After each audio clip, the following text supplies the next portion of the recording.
Hey there, I'm Sophia Rossi, 35 years old, born and raised in Boston's North End, that little slice of Italy tucked into the heart of the city where the streets smell like garlic and fresh baked bread year round.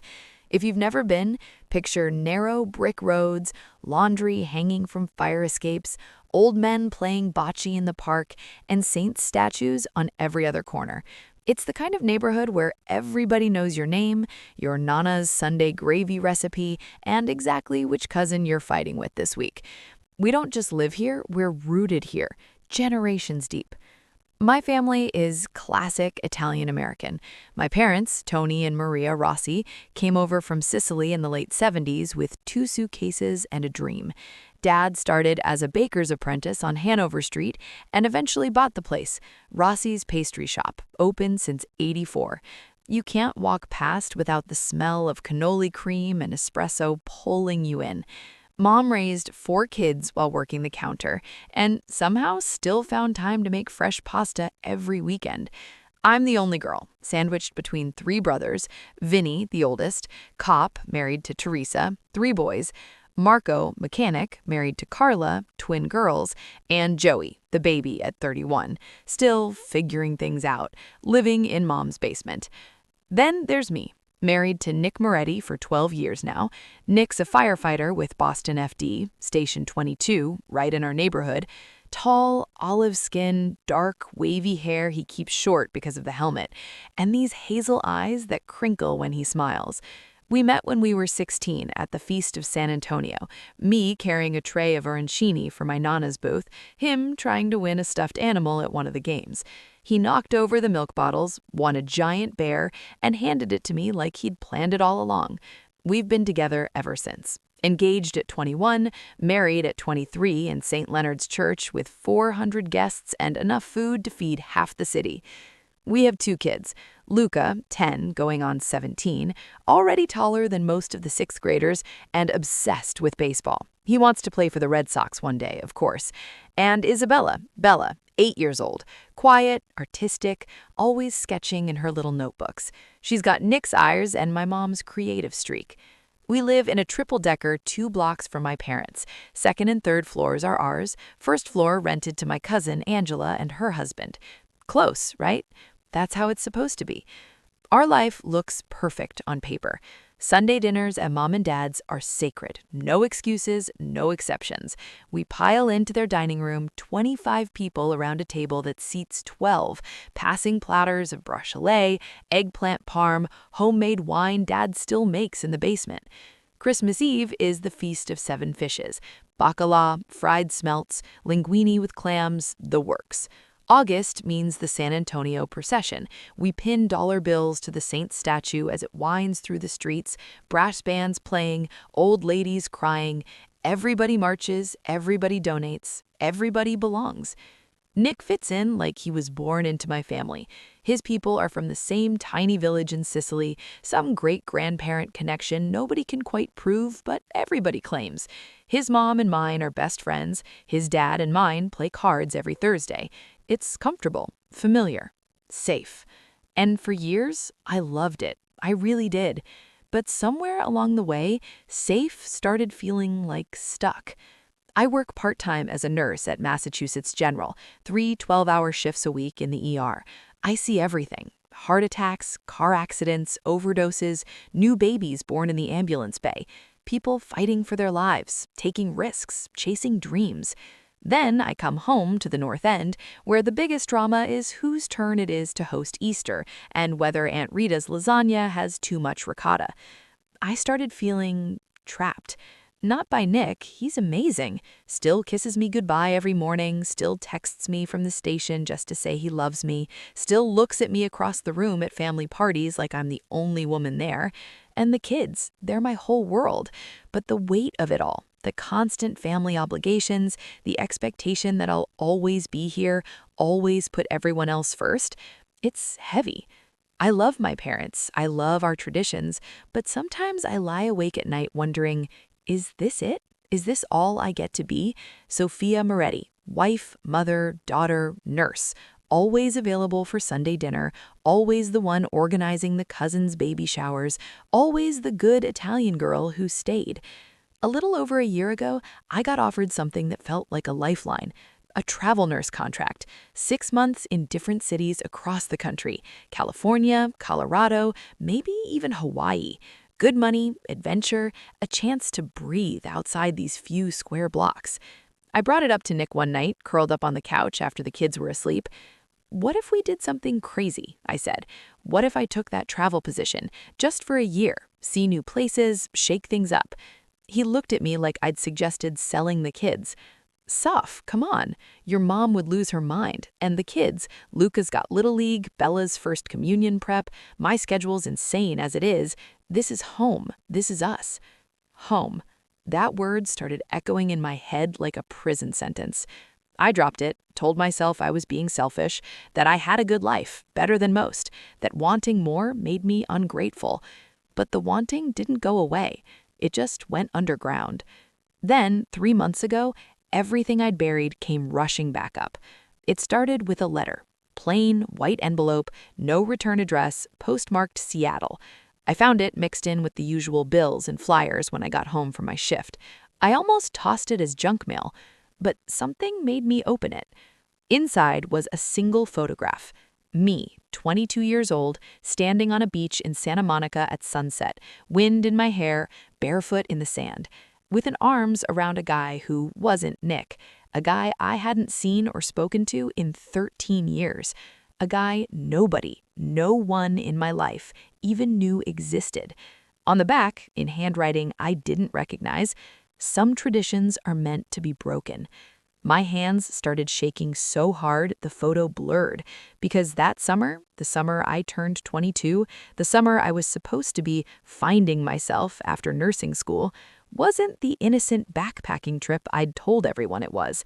It was the summer I almost didn't come home, and someone, somehow, knew. I stood in our kitchen holding that envelope like it was a live grenade. The house was quiet. Nick still at the station on his 24-hour shift, the kids at school. I could hear the distant hum of traffic on Hanover Street and Mrs. DeMarco next door yelling at her grandson in Italian through an open window. Normal North End sounds, but nothing felt normal anymore. My fingers trembled as I pulled out the photograph again. There I was, 22-year-old Sophia, tan from weeks on the California sun, hair longer and wilder than I'd worn it since, smiling like I didn't have a care in the world. And wrapped around me was Ryan Caldwell, tall, blonde, blue-eyed Ryan with his easy grin and that faded UCLA t-shirt he lived in. His arm was slung casually over my shoulders, fingers playing with the strap of my tank top. We looked happy, free. On the back, those words, "Some traditions are meant to be broken." I flipped it over and over, searching for clues. The postmark, Seattle. That's where Ryan was from, or had been, last I knew anyway. I shoved the photo into the pocket of my nursing scrubs and tried to go about my day. Picked up the kids from St. Leonard's, helped Luca with his math homework, listened to Bella tell me about the drawing she did in art class, made spaghetti carbonara for dinner because it was quick. But the whole time my mind was racing. Who sent this? How did they get it? And most importantly, what did they want? Nick got home around 8 that night, exhausted and smelling like smoke from a 3-alarmed fire in Dorchester. He dropped his gear bag by the door, kissed the kids goodnight, and found me at the kitchen table staring into a cold cup of coffee. "Hey, babe," he said, sliding into the chair across from me. "You okay? You look like you've seen a ghost." I forced a smile. "Long shift, just tired." He reached across and took my hand, the same hand that had held that photo all day. "Come to bed. You need rest." I went, but I didn't sleep. For the next week, I jumped every time the mailman came, checked the mailbox myself before anyone else could. Nothing. No more letters. Part of me started to hope it was a one-time thing, some cruel prank, maybe a wrong address. I almost convinced myself I could forget it. Then, the second letter arrived. Same plain white envelope, same Seattle postmark. This one came on a Tuesday, slipped in with the electric bill and a flyer for the upcoming feast planning meeting. I waited until I was alone again, kids at my mom's for ravioli making day, before opening it. Another photo. This time, me in a dimly lit dive bar somewhere in San Francisco. I recognized the neon sign in the background, someplace called The Saloon, oldest bar in the city. I was dancing, eyes closed, arms up, laughing. Ryan was behind me, hands on my hips, grinning over my shoulder at the camera. Someone else must have taken it, one of the friends we'd made on the road. On the back, "You were brave once. What happened?" My stomach dropped. Brave. That's what Ryan used to call me. "You're the bravest person I know, Saf," he'd say, when I talked about my family, the pressure, the expectations. Walking away from all that takes guts. I hadn't felt brave in a long time. I hid this one too, tucked behind the lining of my nursing bag where no one would find it. But now I couldn't stop thinking about that summer, the one I'd buried so deep I almost believed my own lies. After nursing school, everyone expected me to come straight home, get a job at Mass General or Brigham, settle down with Nick. We'd been together since high school, after all, start planning the wedding. But I needed a break, just a few months. So I told my parents I was doing a backpacking trip through Europe with friends, classic post-grad adventure. They weren't thrilled, but they let me go. 3 months, my dad said. Then you come home and be serious. I never went to Europe. Instead, I flew to LA with a backpack and a one-way ticket. Met Ryan at a hostel in Venice Beach on my 3rd night. He was 24, fresh out of college, driving an old van up the coast with no real plan. We started talking over cheap beers and bad tacos. By the end of the week, I ditched my return flight and climbed into his van. We spent 3 months together, drove Highway 1 all the way to Seattle, slept on beaches, in campgrounds, once in a Walmart parking lot because we were too tired to keep driving, worked odd jobs, bartending in Big Sur, picking fruit in Oregon, fell hard, talked about everything. I told him about growing up in the North End, the suffocating love, the guilt trips, the way family came before everything. He told me about his divorced parents, his nomadic childhood, how he never wanted to be tied down. "You don't have to go back," he said one night in Mendocino, lying under the stars. "You could stay with me. We could keep going, Alaska, maybe, or east, wherever." For the first time in my life, I believed I could. But when the 3 months were up, reality hit. Daily calls from my mother. "When are you coming home, Sophia? Nick misses you. Your father worries." Guilt ate at me. What kind of daughter was I? What kind of person abandoned her family? So I left a note on the dashboard of his van while he slept. "I'm sorry, I have to go home." Took a Greyhound to the airport and flew back to Boston. Never told a soul the truth. Not Nick, not my parents, not even Angie, my best friend since kindergarten. I slid right back into life here, got the job at Mass General, married Nick a year later, had the kids, became the good Rossi girl everyone expected. Until now. The 3rd letter came exactly a week after the 2nd. This one had no photo, just a single sheet of paper, typed, "Meet me, Pier 4, Charlestown Navy Yard. Next Saturday, 8 p.m., come alone." Or the next envelope goes to your husband. My blood went cold. Saturday was Nick's day off, family dinner at my parents'. The kids had a sleepover planned with cousins. Someone wasn't playing games anymore. They wanted something, and I had no idea who or why. Saturday came faster than I wanted. The week had been torture. Every shift at the hospital, I was looking over my shoulder. Every family dinner, I was waiting for someone to say something. But no one did. The letters were still my secret, buried in the false bottom of my nursing bag like contraband. I'd even taken to checking the locks twice before bed, peering out the windows at the dark street below our triple-decker. I told Nick the lie on Thursday night, casual as I could manage while folding laundry on the bed. "Hey, there's this mandatory nursing seminar in Charlestown Saturday evening. Some new protocols thing. Probably run late." He was scrolling through his phone, half watching a Bruins game on mute. "On a weekend? That sucks. Want me to keep the kids overnight, or you want them at your mom's?" "My mom's," I said quickly. Too quickly. She's been begging for extra time with them anyway. He glanced up, eyebrows raised just a fraction. "You sure everything's okay, Soph? You've been distant. My heart slammed against my ribs. Just stressed. Long hours. You know how it is. He set the phone down, reached for me. Come here. I let him pull me into his lap, his strong arms wrapping around me like they always did. He smelled like Irish spring and the faint smoke that never quite left his clothes. Safe, familiar, home. I love you, he said into my hair. Whatever it is, we'll figure it out. Guilt twisted in my gut so hard I almost told him everything right then, but I didn't. I couldn't risk whoever was behind this sending more, worse, to him or my family. I love you too, I whispered, and I meant it. Saturday evening, I dropped the kids at my parents' with kisses and promises to pick them up Sunday morning. Mom loaded them up with cannoli and hugs. Dad ruffled Luca's hair and told Bella she was his favorite artist. Normal. Perfect. I almost talked myself out of going. But the threat hung over me. Come alone, or the next envelope goes to your husband. I drove across the city with the windows cracked, cold October air whipping through the car. Boston at night is beautiful, the lights reflecting off the harbor, the Zakim Bridge glowing white, but I barely saw it. My hands gripped the wheels so tight my knuckles ached. I parked near the Navy Yard and walked the last few blocks to Pier 4, heels clicking on the pavement, coat pulled tight against the wind off the water. The pier was mostly empty. A few couples strolling, some joggers with headlamps, the distant hum of traffic on the bridge. I checked my watch, 7:58.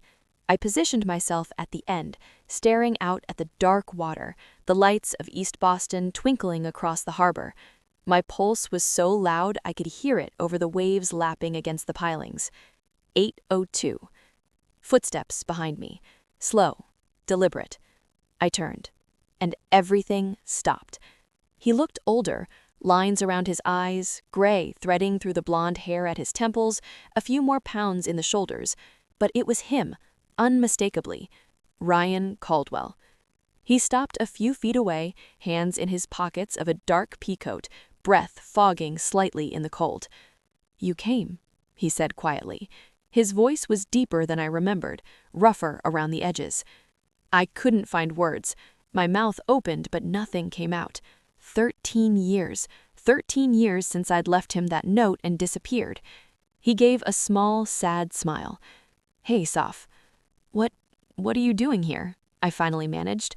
My voice cracked. He glanced around, then back at me. Can we walk? Just a little?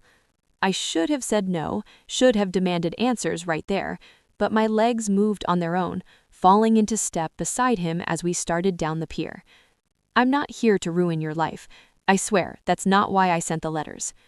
You sent them? I stopped walking, staring at him. You're blackmailing me? He winced. It's not blackmail. Not really. I needed to see you, to talk. The photos, they were the only way I knew you'd come. I laughed, sharp and disbelieving. You scared the hell out of me, Ryan, threatening to send things to my husband, my family? Do you have any idea what that would do? He ran a hand through his hair, looking genuinely ashamed. I know. I'm sorry. It was stupid, desperate. I stopped after the third. No more are coming, I promise. I studied his face, searching for the lie, but he looked sincere, tired, older than his 38 years. How did you even find me? I asked. Wasn't hard, he shrugged. Your wedding announcement was in the Boston Globe online. Then social media, your nursing license, the kids' school fundraisers. You're not exactly off the grid. I wrapped my arms around me. Why now, after all this time? He stopped at a bench overlooking the water and sat, gesturing for me to join him. I hesitated, then did. I saw pictures of you, he said quietly. You looked happy, married, kids, the big Italian family you always talked about. And I guess part of me needed to know if you ever regretted it, leaving, choosing that life over what we had. I stared out at the dark harbor. A ferry's lights moved slowly across the water. I don't regret my kids, I said finally. I don't regret Nick. He's a good man, a great father. But yeah, sometimes I wonder what would have happened if I'd stayed, if I'd been brave enough to choose something different. Ryan nodded like he'd expected that answer. I never blamed you for leaving. I knew what I was asking. Knew your family meant everything to you. But I loved you, Saf. Really loved you. And I guess I never fully got over it. My throat tightened. What happened to you after? Went back to Seattle, got a job in tech, married a girl I met at work, Lauren. We have a daughter, Mia. She's 10. He smiled faintly. Looks just like you at that age, actually. Dark hair, big eyes. I swallowed hard. You're married? Divorced. 2 years now. It didn't work out. We sat in silence for a long moment. I'm sorry I scared you, he said again. That wasn't fair. I just needed closure, I think, to see you're okay. Happy. I am happy, I said, and it was mostly true. He stood. I'll go. You don't have to worry about me anymore. No more letters, no contact, I promise. He started to walk away. Ryan? I called. He turned. Thank you for understanding back then and now. He nodded once, then disappeared into the shadows. I sat on that bench until my fingers went numb, watching the water, my mind spinning. I thought it was over. I thought I could go home, bury it again, move on. But I was wrong. So wrong. I drove home from the pier that night in a daze, the city lights blurring past like streaks of watercolor. My hands were still shaking on the wheel, Ryan's words echoing in my head. No more letters, I promise. Part of me believed him. He'd looked sincere, broken even, like seeing me happy with my life had finally given him the closure he needed. I wanted to believe it was over, that I could tuck that summer away again, deeper this time, and go back to being Sophia Moretti, wife, mom, nurse, the reliable Rossi girl. But the relief only lasted a few days. Wednesday morning, I came downstairs to find Nick at the kitchen table, sipping coffee and sorting the mail. The kids were already off to school. Luca had early baseball practice. Bella caught a ride with my cousin. I kissed Nick good morning, poured myself a mug, and tried to act normal. Anything good? I asked, nodding at the stack of envelopes. Bills, junk, couple Christmas catalogs already, he said, rolling his eyes. Oh, and this. He slid a thick manila envelope across the table. No stamp, no address, just my name handwritten in block letters. Sophia Moretti. My stomach dropped so fast, I thought I'd be sick. Where'd that come from? I asked, trying to keep my voice steady. Was on the porch when I grabbed the paper. Weird, right? No postage. I picked it up like it might burn me. Heavy. Something inside shifted. Multiple items. You okay, babe? Nick asked, frowning. You look pale. Fine, I lied. Probably just work stuff, new patient forms or something. He bought it, or seemed to, kissed me goodbye before heading to the station for his shift. The second he was gone, I locked the door and tore the envelope open on the table. Photos spilled out.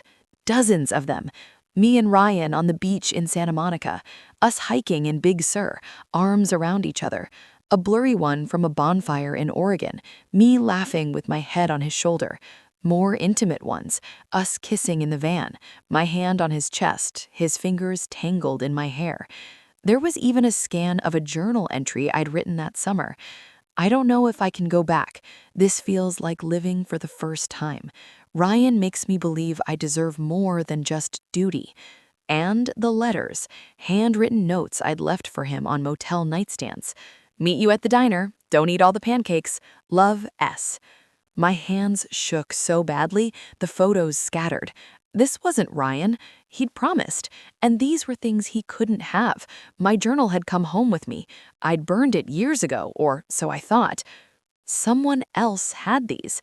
Someone who'd been in my house? Or Ryan's? There was no note this time, no demand, just the photos and papers spread across our kitchen table like evidence in a trial. I gathered them up frantically, stuffed them in a grocery bag, and hid them in the back of my closet behind winter boots. Then I sat on the bedroom floor and cried. Quiet, panicked sobs that I muffled with a pillow so the neighbors wouldn't hear. Who was doing this? I started suspecting everyone. My brothers. Vinny's a cop, he could dig up anything. Had he somehow found out? Was this his way of protecting the family? Marco's wife Carla always seemed a little jealous of how close Nick and I were. Or my cousin Gina, she'd had a crush on Nick back in high school, never quite got over it. Maybe she'd stumbled across something and decided to stir the pot. Even Teresa, Nick's sister, she'd never been my biggest fan, thought I was too independent for a proper Italian wife. Could she have hired someone? Found Ryan somehow? I became paranoid, checked the mailbox myself every day before Nick or the kids could, started deleting my browser history obsessively, even though I hadn't searched for Ryan in years. At work, I jumped when pages came over the intercom. At family dinners, I watched everyone's faces for tells, some smirk, some knowing glance. Dick definitely noticed. "You're not eating," he said one night at my parents', pushing a plate of Mom's brushiole toward me. "And you barely slept last night. Talk to me, Soph." The whole family was there. My parents, brothers, sisters-in-law, a dozen nieces and nephews running wild. All eyes turned. "I'm fine," I said, forcing a smile. "Just a tough week at the hospital. Lost a patient." It was a lie, but it worked. Mom crossed herself and started fussing over me with extra food. Dad patted my hand. Conversation moved on. But Nick didn't buy it completely. Later, in the car on the way home, kids half asleep in the back, he reached for my hand. "I know there's more," he said quietly. "You've been somewhere else for weeks. If it's work, or the kids, or me, tell me." Guilt sat heavy in my chest. "It's not you, I promise. Just stressed." He squeezed my hand. "I'm here, whenever you're ready." I wanted to tell him. God, I wanted to. But how could I? How do you tell the man you love that you almost left everything for someone else, that you'd lied for 13 years, that someone out there was trying to destroy us with it? So the lie grew, day by day, glance by glance. I started making excuses to be alone, extra shifts, errands that took longer than they should. I drove around the city sometimes just to think, windows down, radio loud. I even thought about confronting Ryan again, but I had no way to reach him. And what if it wasn't him? The worst part was the guilt. Every time Nick kissed me, every time the kids hugged me, every time my mom called to check in, I felt like a fraud, like I didn't deserve any of it. Then came the Sunday that broke everything. Mom had been cleaning out old photo albums. She'd spread them across the dining room table after dinner, everyone gathered around laughing at baby pictures and wedding photos. I was helping clear plates when she called me over. "Sophia, Cara, look at this one of you at your first communion. So beautiful." I leaned over her shoulder and froze. Tucked between a picture of me in my white dress and veil and one of the whole family at the North End Park was a new printout, one of the photos from the envelope. Me and Ryan on the beach, arms around each other, laughing. The room went silent. My mother's hand flew to her mouth. My father's face turned thunderous. "Who is this boy?" he demanded, voice booming. All eyes on me. Nick stood slowly, staring at the photo like he didn't recognize me. "Sophia?" he said, voice barely above a whisper. The lie cracked wide open, and everything came crashing down. The photo sat there on my mother's dining room table like a bomb that had already gone off. Everyone froze, forks halfway to mouths, kids' laughter dying mid-sentence. The clatter of plates suddenly silent. My mother's hand was still hovering over the album, her gold cross necklace glinting in the light from the chandelier. My father's face went from confused to thunderous in a split second, the veins in his neck standing out the way they did when the Red Sox blew a lead in the ninth. "Who is this boy?" he roared, slamming his palm on the table so hard the wine glasses rattled. "Sophia, explain!" 25 pairs of eyes turned to me. My brothers, Vinny, Marco, Joey, all staring like I was a stranger. Their wives clutching their kids closer. My nieces and nephews wide-eyed. And Nick? God, Nick. He stood slowly, the chair scraping back, his face drained of color. He picked up the printout with careful fingers like it might burn him and studied it. Me on that beach, arms around Ryan, laughing like I didn't have a family waiting for me back home. Sophia? Nick's voice was quiet, broken. What is this? I opened my mouth, but nothing came out. My throat closed up, tears blurred everything. I felt the room spinning, the familiar smells of garlic and red sauce suddenly suffocating. My mother crossed herself, whispering Madonna Mia under her breath. Sophia Maria Rossi Moretti, she said, voice trembling. You tell us right now.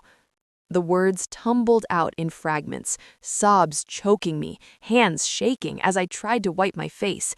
It was after nursing school, that summer. I didn't go to Europe like I said. I went to California, met someone. His name was Ryan. We traveled together. I was gone 3 months. I came home, got engaged to Nick, never told anyone. The room erupted. My father stood so fast his chair tipped over. You lied? To your mother? To me? For 13 years? Vinny, the cop, was on his feet too. Who the hell is this guy? Where is he now? Marco muttered something about disrespect, and Joey just stared at me like I'd grown a second head. My sisters-in-law were whispering behind their hands. The kids were being hustled out to the living room by Aunt Rita, but Luca resisted, looking back at me with scared eyes. Mom? Nick hadn't moved. He was still holding the photo, staring at it like he could will it away. Nick, I whispered, reaching for him. Please. He finally looked up. His eyes, those hazel eyes I'd loved since we were teenagers, were red-rimmed, hurt in a way I'd never seen. You lied to me, he said, flatly. All these years, our whole marriage, you were with someone else that summer, almost didn't come back. I did come back, I sobbed. I chose you. I chose this life. Did you? His voice cracked. Or did you just settle because it was easier? The words hit like a slap. My mother gasped. My father pointed at the door. Out. Everyone out except Sophia and Nick. The family scattered, grumbling, whispering, shooting me looks that ranged from pity to disgust. Doors slammed, cars started. Within minutes, it was just the 4 of us. Me, Nick, my parents. My mother was crying quietly into her apron. Dad paced like a caged bull. Start from the beginning, he demanded. So I did. Through tears and hiccups, I told them everything. The backpacking lie, meeting Ryan, the road trip, falling in love, the note I left him, coming home out of guilt, marrying Nick a year later, building this life. When I finished, the silence was deafening. My mother spoke first. How could you do this to us, to your family?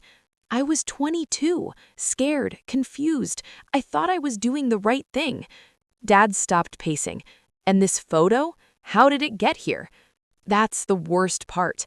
My voice broke again. Someone's been sending them. Letters, photos, threats. First to me, then that envelope on our porch, and now this. Someone wants to hurt us. Nick's head snapped up. What letters? I told him about the Seattle postmarks, the meeting with Ryan, the manila envelope full of intimate photos, how I'd hidden it all because I was terrified. He listened without interrupting, face unreadable. When I finished, he stood. I need to think. Nick, I said, I need to think. His voice was sharp, angrier than I'd ever heard it. He grabbed his jacket from the chair. I'm going for a drive. Nick, please don't. But he was already at the door. He paused, hand on the knob without turning around. I don't know who you are right now, Sophia. Then he was gone. The slam of the door echoed like a gunshot.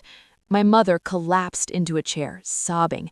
Dad just stared at me, disappointment radiating off him like heat.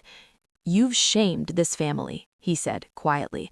I don't know how we come back from this.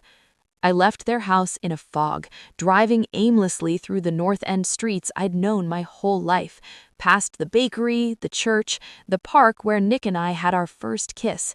Everything looked the same, but nothing was. I ended up at the harbor, sitting in my car watching the water until my phone died from all the ignored calls and texts. From my brothers, "What the hell, Soph?" From Angie, "Call me, everyone's talking." From my mother, "Come home, we need to pray." None from Nick. He didn't come home that night. I sat up until dawn, jumping every time a car passed, hoping it was him. The kids were still at my parents'. I texted Mom to keep them, said Nick and I had a fight. Luca had replied to my goodnight text with a simple, "Love you, Mom," but Bella hadn't answered at all. When the sun came up, I showered, changed, and went to work on autopilot, smiled at patients, charted vitals, held hands during bad news, all while my world was crumbling. Nick texted once that day, "Staying at Danny's tonight, need space." Danny was his brother, 10 minutes away, a lifetime away. I didn't eat, didn't sleep, just waited for the next shoe to drop, because whoever had put that photo in the album, they weren't done. And now the secret was out. My perfect picture was shattered, and I had no idea how to put it back together. The days after Sunday dinner felt like walking through fog. Thick, suffocating fog that made every step heavy and every breath shallow. Nick didn't come home that night or the next. He texted once, "Still at Danny's, tell the kids I love them, need time." I read that message 100 times, tears blurring the screen. The kids were back home Monday morning. Mom had dropped them off with forced smiles and a Tupperware of leftovers. Lucas sensed something was wrong right away. "Where's Dad?" he asked, dropping his backpack by the door. "Working overtime," I lied, ruffling his hair. "He'll be home soon." Bella just hugged me tight, burying her face in my stomach like she used to when she was little. "Are you sad, Mommy?" "A little," I admitted, "but it's okay, grown-up stuff." They bought it, for now. Kids are resilient, but they're not stupid. Luca kept glancing at Dad's empty chair at dinner. Bella drew a picture that night, our family holding hands but with a big black cloud over my head. My family shut me out completely. Mom wouldn't answer my calls. When I stopped by the bakery Tuesday morning, Dad met me at the door. "Not now, Sophia," he said, voice low so the customers wouldn't hear. "Your mother's heartbroken. We all are." "Dad, please." "You lied for years to everyone. Give us time." He closed the door. The bell jingled like a slap. My brothers were worse. Vinny texted, "You disappointed us all." Marco called once just to say, "How could you do this to Nick, to the kids?" Joey, the baby, the one who usually defended me, didn't respond at all. The neighborhood buzzed. North End is small. News travels faster than the tea. Angie, my best friend since kindergarten, showed up Wednesday night with a bottle of wine and cannoli from Mike's. "Everybody's talking," she said, hugging me on the doorstep. "Theresa's telling anyone who'll listen that you cheated on Nick. Your mom's been lighting candles at St. Leonard's nonstop."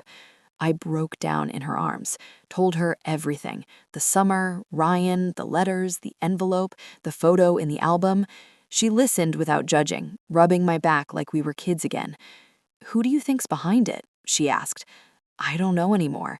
Ryan swore it wasn't him." We drank the whole bottle. For one night, I wasn't alone. Work was my only escape. The ER never stops. Codes, traumas, flu cases piling up. I threw myself into shifts, picking up extras just to avoid the empty house. Colleagues noticed I was quieter, but no one pried. Nurses know when someone needs space. Nick finally came home Thursday night. I was on the couch in pajamas, scrolling mindlessly through my phone when the key turned in the lock. The kids were asleep. I sat up, heart in my throat. He looked exhausted, dark circles under his eyes, uniform rumpled like he'd slept in it. He dropped his duffel by the door and stood there, hands in his pockets. "Hey," he said. "Hey." We stared at each other across the living room. 12 years of marriage, and suddenly we were strangers. "The kids okay?" he asked. "They miss you. Think you're on a long shift." He nodded. "I'll sleep in the guest room tonight." "Nick." "He's not ready, Soph." His voice cracked. "I keep seeing that photo, keep wondering what else you lied about, if you ever really wanted this life, me, the kids." "I did," I whispered. "I do." He ran a hand over his face. I believe you love them, but me? Sometimes I think you came back because it was easier, safer, not because you chose me. Tears rolled down my cheeks. That's not true.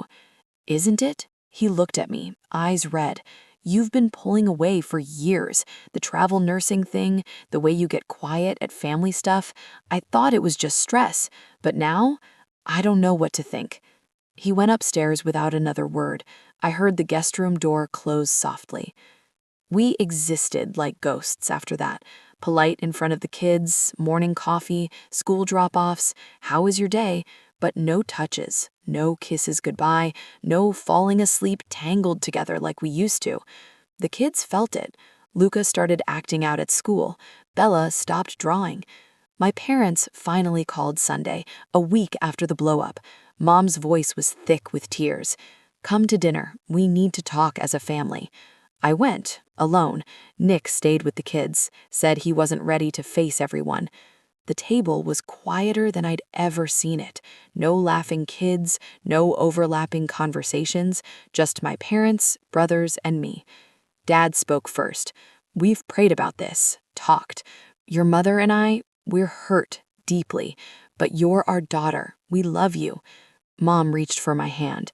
We want to understand. So I told them more about the restlessness, the feeling of being trapped by love, too much love, too many expectations, how tradition felt like chains sometimes. Vinny softened a little. You could have told us, Soph, we're family.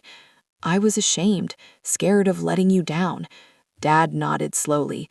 Family forgives, but trust, that takes time. It wasn't fixed, not even close, but it was a start. That night, my phone rang. Unknown number, Seattle area code. I almost didn't answer. Hello?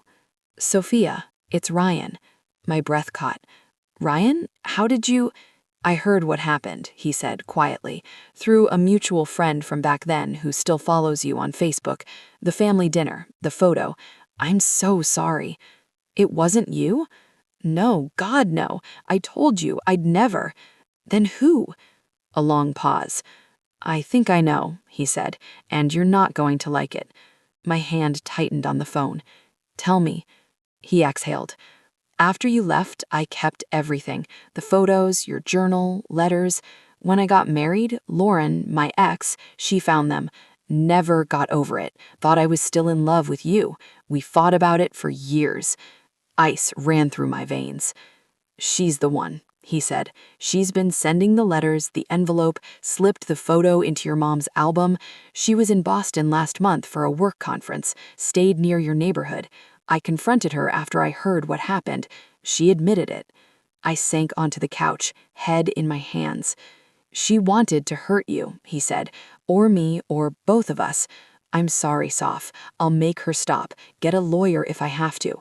I couldn't speak. You okay? He asked. No, I whispered, but thank you for telling me. We hung up. I sat in the dark living room staring at nothing.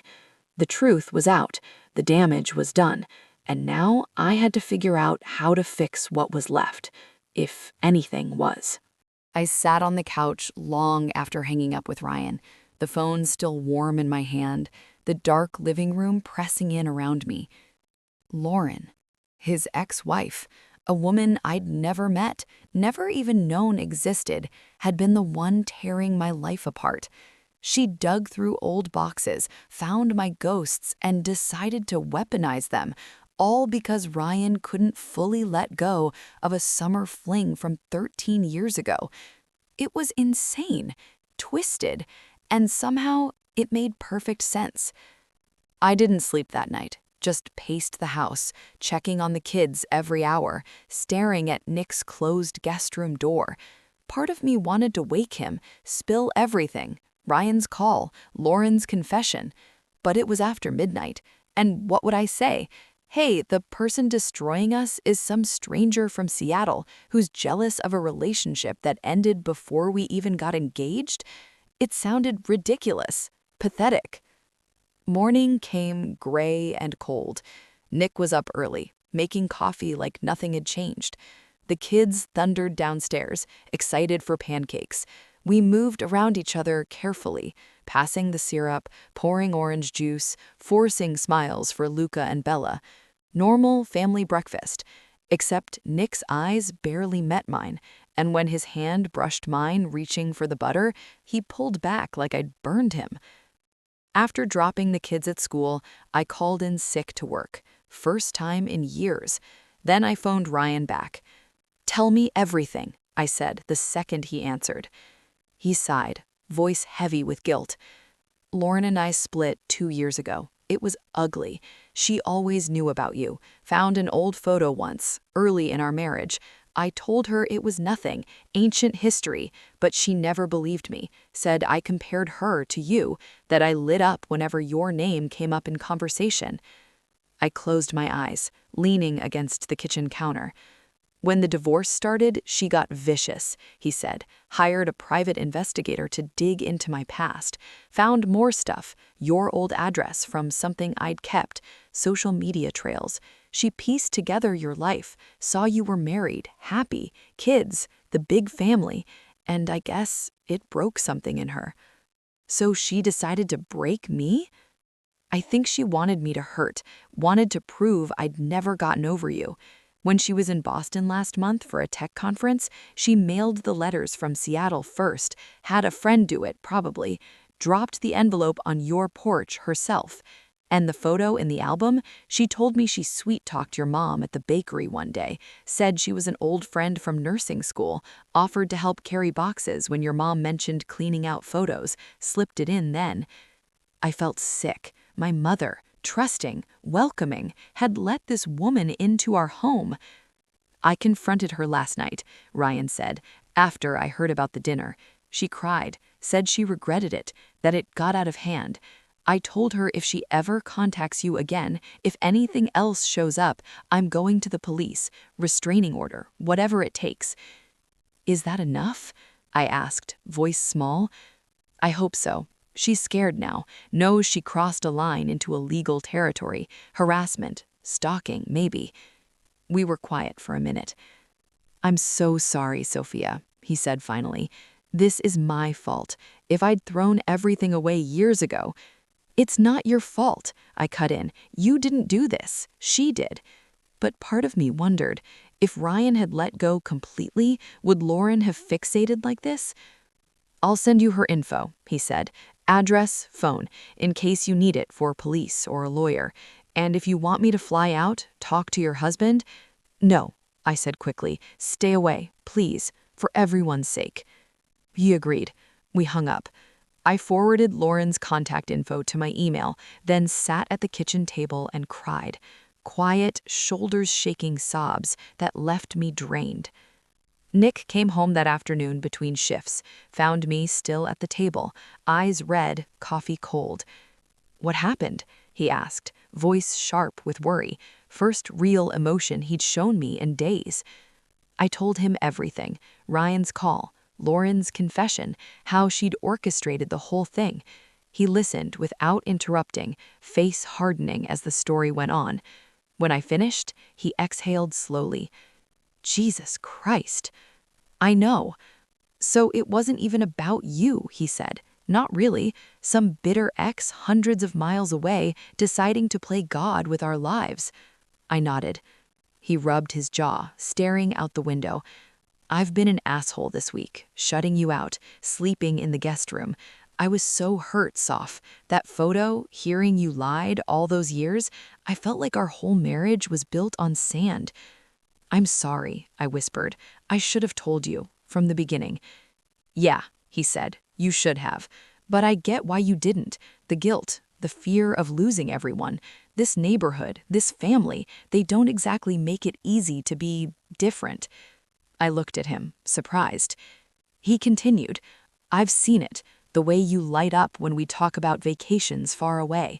The way you get quiet at big family stuff. I thought it was just stress, but it's more. You've been carrying this weight alone." Tears filled my eyes again. "I don't want to lose you," he said, voice rough, "but I don't want you miserable either, trapped." "I'm not trapped, not with you. With you, I'm home." He reached across the table, took my hand for the first time in days. His grip was tight, real. "We'll get through this," he said, "but we need help, counseling, for us, maybe for the kids if they're struggling." I nodded. "And your family," he added. "They'll come around. They're hurt, but they love you." That night he came to our bed, didn't say anything, just slid in behind me, arm around my waist, holding me close. I cried into my pillow. He kissed my shoulder, whispered "I love you" until I fell asleep. The truth was ugly, but it was out, and for the first time in weeks, I felt like we might survive it. Nick, holding my hand across the kitchen table, felt like the first real breath I'd taken in weeks. His grip was warm, steady, the same hand that had held mine through labor, through funerals, through every big and small moment of our life together. But his eyes were still guarded, searching mine for answers I wasn't sure I had yet. "We start counseling," he said firmly. "Tomorrow. I already called Dr. Marino. She's got openings for couples on Tuesdays." I nodded, tears slipping down my cheeks. "Okay." "And the kids," he added. "They need to see we're okay. No more guest room." That night, we tucked Luca and Bella in together, something we hadn't done since they were little. Read them an extra chapter of Harry Potter, kissed their foreheads, promised pancakes in the morning. When we closed their doors, Nick pulled me into our bedroom and just held me. No words, no sex, just his arms around me, my head on his chest, listening to his heartbeat until we both fell asleep. The next few months were hard, really hard. We started therapy the following week. Dr. Marino's office was in the North End, ironically, just a few blocks from the bakery. She was older, no nonsense, with a thick Boston accent and a way of cutting through bullshit that made you feel seen and terrified at the same time. Nick went first in our sessions, talked about the betrayal, not the summer itself, but the lie. "I keep thinking about our wedding vows," he said, voice steady but eyes wet. "In front of God, her family, everyone, and she was hiding this huge part of herself." I cried every time, told him and Dr. Marino about the guilt I'd carried for years, how I'd convinced myself burying it was protecting everyone, how the restlessness had been building long before the letters. "I love our life," I said over and over, but sometimes it feels like I disappeared into it, like Sophia the person got lost in Sophia the wife, mother, daughter. Nick listened, really listened, and slowly he started opening up too. "I've been scared," he admitted in one session, "scared you'd wake up one day and realize you settled, that you'd leave, take the kids, or worse, stay and be miserable." The words hung there. We both cried that day. We did the work, homework from therapy, date nights without the kids, writing letters to each other about what we needed, what we feared. Nick started helping more with the emotional load, calling his own mother to say we couldn't make Sunday dinner sometimes, shielding me from the constant family pull. My family was slower to come around. Mom called first, 2 weeks after therapy started. "I've been praying," Ma said, voice thick, "lighting candles for you, for Nick, for the Bombini." "I'm sorry, Ma." "I know, Cara. Your father, he's stubborn, but he misses you. We all do." Dad took longer. A month. He showed up at the house one Saturday morning while Nick was at the station and the kids were at practice, stood on the doorstep with a box from the bakery, sfogliatelli, my favorite. "I was wrong," he said gruffly when I let him in. "Not about the lying, that was wrong too, but about thinking family means you give up who you are. Your mother and I, we came here with nothing, wanted better for you kids. Maybe we pushed too hard." We cried in the kitchen like teenagers. He hugged me so tight I couldn't breathe. My brothers trickled back after that. Vinny first, showed up with his wife and kids for dinner, acted like nothing had happened. Marco apologized for the harsh words. Even Joey came around, bringing beer and saying, "We're Rossies. We fight. We forgive." The neighborhood gossip died down. Teresa stopped spreading stories. Angie became my rock. Coffee dates where we dissected everything. No judgment. Lauren never contacted me again. Ryan sent one email. She's in therapy. Signed the divorce papers without a fight. I hope you're healing. I didn't respond. Didn't need to. But the biggest reckoning was with myself. In therapy, I finally admitted the truth. I'd been punishing myself for years, for wanting more, for almost leaving, for choosing comfort over courage. The letters had ripped open an old wound, but maybe, just maybe, it needed air to heal. Nick and I started dreaming out loud. "What if we did take that transfer?" he said one night, lying in bed with my head on his chest. "You'd leave Boston? Your family? For you? For us? Yeah, I would." We talked about it for weeks, researched schools, neighborhoods, cost of living, told the kids one family dinner, framed it as an adventure. Luca was thrilled about snowboarding. Bella worried about leaving her cousins, but got excited when we promised visits. Telling my family was the hardest. We did it on Sunday dinner, back to normal-ish, though smaller now. Nick held my hand under the table. "We're thinking of moving," I said, "to Colorado for a year, maybe more. Nick can transfer. Fresh start." The room went quiet. Mom crossed herself. Dad set down his fork. "You're leaving?" Mom whispered. "Not leaving you," Nick said firmly. "Just giving Sophia room to breathe, giving our family room to grow." Dad was quiet a long time. Then he nodded. "You're grown. You choose what's best for your children, but you come back, for holidays, for the feast. This is home." Mom cried, but she hugged us both tight. "It's good," she said later, pressing a rosary into my hand.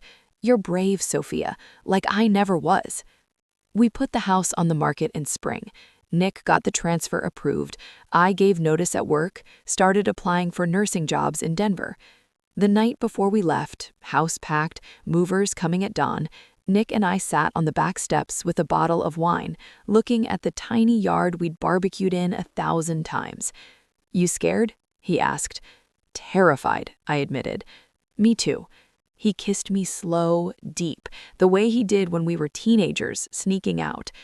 "We're doing this together," he said. "No more secrets, no more burying things." "Together," I echoed. The reckoning wasn't punishment. It was freedom, painful, messy, necessary, and it led us here, to the edge of something new. The decision to move didn't happen overnight. It took months of talks, whispered conversations after the kids were asleep, long drives around the city with Nick where we laid everything bare. Therapy with Dr. Marino became our lifeline. Every Tuesday, we'd sit in her office with the faint smell of espresso from the cafe downstairs, unpacking years of unspoken stuff. "I'm not asking you to leave your family," I told Nick one night, curled up on the couch with a glass of red. "This isn't about running away. It's about breathing, finding space where I'm not just the Rossi girl who stayed." He nodded, thumb tracing circles on my knee. "I know, and honestly, I could use it too. The station's great, but Denver's department has better hours, more time with the kids, mountains on our doorstep. It's not forever. We can always come back." We made lists, pros and cons on actual paper, like we were planning a vacation instead of uprooting our lives. Pros: new schools for the kids, smaller classes, outdoor programs, fresh air. Nick's transfer meant keeping his seniority, good pay. Me, hospitals in Denver were hiring travel nurses, turned full-time. Cons: leaving my parents, the bakery, Sunday dinners, the North End streets I'd known since I could walk. Telling the kids was the scariest part. We sat them down one Saturday morning over chocolate chip pancakes, Nick's specialty. Luca was poking at his food, Bella drawing on her playmat as usual. "We have something big to talk about," Nick started, glancing at me. "Are we getting a dog?" Luca asked, eyes lighting up. I laughed despite the nerves. "Not yet, but what if we moved? To Colorado. Daddy could work at a new fire station. There are mountains, snow, new adventures." Bella's crayons stopped moving. "Like, leave Boston? Our house?" "For a while," I said quickly. "Aunt Angie would visit, Nona and Nono too. We'd come back for holidays, the feast." Luca leaned forward. "Do they have baseball?" Best little league in the country, Nick said with a grin. And hiking, camping, maybe even skiing. Bella bit her lip. What about my cousins and school? You'd make new friends, I said, reaching for her hand, and we'd FaceTime everyone every day. It'd be hard at first, but it could be amazing. They were quiet. Then Luca shrugged. As long as we're together, and maybe a dog. Bella nodded slowly. Okay, but I want to bring my art stuff. We hugged them tight. It wasn't excitement, not yet, but it wasn't rejection. My parents were next. We told them at Sunday dinner, back to full attendance now, though the air was still a little fragile. The table was loaded. Lasagna, meatballs, salad big enough for 20. I waited until dessert, cannoli and coffee before clearing my throat. Nick and I have decided, I said, holding his hand under the table. We're moving to Denver. In the fall. Nick's transferring with the department. It's a fresh start. The room went dead silent. Forks stopped. My mother's hand flew to her cross necklace. Moving? She whispered. To Colorado? Away? Dad set his espresso cup down hard. You're leaving us? Not leaving you, Nick said calmly, just giving the kids and Sophia room to grow. The neighborhood's great, but it's tight. Expectations are heavy. Mom's eyes filled with tears. But the children, school, church, family, this is home. I know, Ma, my voice cracked, and it breaks my heart, but I need this, to be more than just the daughter who stayed, the wife who hosts every holiday. I love you all so much, but I'm drowning here. Dad's face crumpled. He looked older suddenly. We pushed too hard. After the trouble, we thought if we held tighter. No, I cut in gently. This isn't punishment. It's growth for all of us. The table erupted then, my brothers arguing, sisters-in-law chiming in, kids confused and starting to cry. Mom left the table, sobbing into her apron in the kitchen. Nick squeezed my hand. We let it wash over us. Later, when everyone calmed, Dad pulled me aside on the back porch, the same porch where I'd learned to ride a bike, had my first kiss with Nick hidden behind the tomato plants. You're sure? He asked, voice gruff. I'm sure. He nodded, eyes wet. Then go. Be happy, but come home for Christmas and the feast. Promise me. I promise. My mother took weeks. She'd call crying, send care packages of sauce and cookies for the road, but slowly she came around, started asking about schools, neighborhoods, even looked up flights. Nona needs to see the mountains, she said one day. Maybe we visit in spring. The choice wasn't easy. We second-guessed 100 times, sold the 3-decker to a young couple, nice Italian kids from the suburbs, packed boxes labeled in Bella's careful handwriting, said goodbyes that broke my heart. Angie at the bakery over espresso, promising monthly visits. My brothers at a bar, toasting with shots of sambuca. Nick's family was supportive. Her mom cried but understood. You come back changed, she said, but you come back.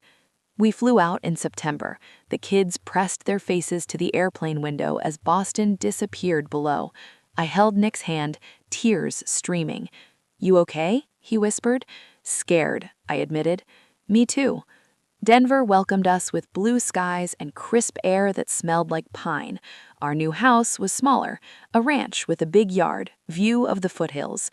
Luca started 5th grade, made the baseball team. Bella joined art club and came home covered in paint and smiling. I got a job at Children's Hospital. Better hours, great team. Nick loved his new station. Fewer calls, more training time.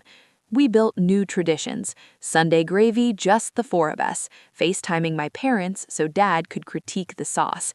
Hiking on weekends, snow days that turned into epic sledding battles. It wasn't perfect. The kids missed cousins. I cried the first Christmas away, but we were breathing, growing. The choice to leave wasn't walking away from family. It was choosing myself, us. And in doing that, I found my way back to them, stronger, whole. We've been in Denver for 15 months now, and sometimes I have to pinch myself to believe it's real. Our ranch house sits at the edge of a quiet subdivision in Littleton, with a backyard that backs up to open space, rolling hills turning gold in the fall, blanketed white in winter. The air smells like pine and possibility, not garlic and bakery sugar, though I miss that too. Mornings are crisp.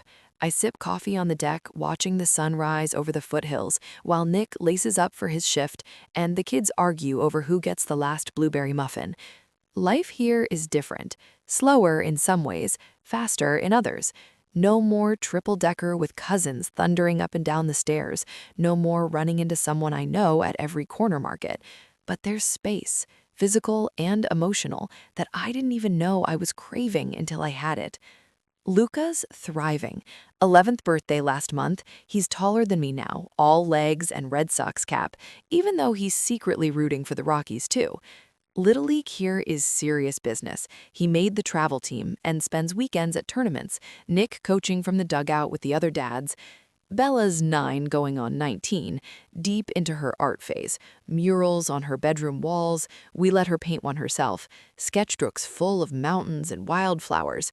She FaceTimes Nana every week to show her progress. Nick loves the department. Fewer high-rise fires, more wildland training. He's home more, actual weekends off, evenings where he's not exhausted from 24-hour shifts. We hike on his days off, Rocky Mountain National Park, Red Rocks, even a family camping trip where we saw elk at dawn, and the kids swore they'd never complain about bugs again. They lied. I work full-time at Children's Hospital in the PICU. Intense, heartbreaking, rewarding. The team's amazing. No one knows my life story. No one expects me to host baby showers or organize the church raffle. I'm just Sophia, the nurse who's great with scared parents and tough sticks. It's freeing. But we didn't cut ties. That was never the plan. We fly back to Boston every few months. Christmas was magical last year. The kids woke up to snow, real snow, not the slushy stuff Denver sometimes gets, and Nana's feast waiting. We did the full 7 fishes on Christmas Eve, packed into my parents' dining room with all the cousins. Dad pulled me aside after dinner, eyes misty. "You look good, Kata," he said, happy, relaxed. "I am, Dad." He nodded. "Good. That's what matters." Mom visits us too, flew out in April with Aunt Rita. First time either had been west of Philly. We took them to Garden of the Gods, Red Rocks Amphitheater. Mom cried at the views, clutching her rosary and muttering about God's creations. She even tried hiking, in sensible sneakers she bought special, and made it halfway up a trail before declaring she needed cannoli. We've built new traditions here, blended with the old. Sunday gravy is still sacred, just the 4 of us most weeks. I make a sauce from scratch, using Mom's recipe she emailed with step-by-step photos. We set up the iPad on the table and FaceTime the family back home. Dad critiques the meatballs, more parsley next time. Mom shows off whatever she's baking. The cousins wave and yell. It's chaotic, loud, perfect. Holidays are hybrid now. Thanksgiving in Denver with a turkey and all the fixings, plus lasagna because the kids demanded it. 4th of July barbecue with new friends from Nick's station and the kids' schools. Burgers, corn on the cob, fireworks over the foothills. But we always fly in for the Feast of San Antonio in August. Pin money to the saint, march through the North End streets, eat arancini until we can't move. The kids love showing their friends photos. This is our other home. We talk about coming back someday, when the kids are older, when Nick's ready to retire from the department. Boston will always be part of us.